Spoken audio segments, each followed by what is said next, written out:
Operator drone FPV dari Divisi Senapan Bermotor ke-150, Grup Pasukan Selatan Rusia, berhasil menghancurkan titik kontrol UAV Ukraina di desa Sherbinovka.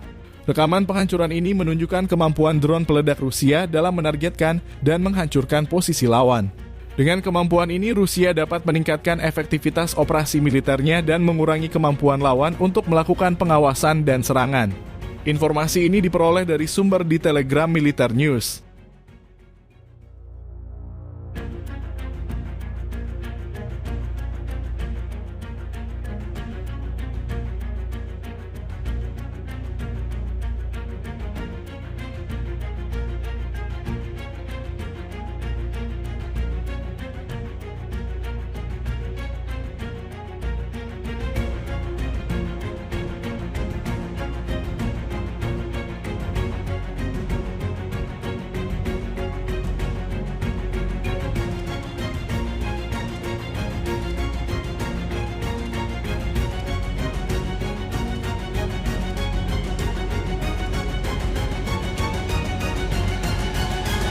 Download Tribun X sekarang, menghadirkan lokal menjadi Indonesia.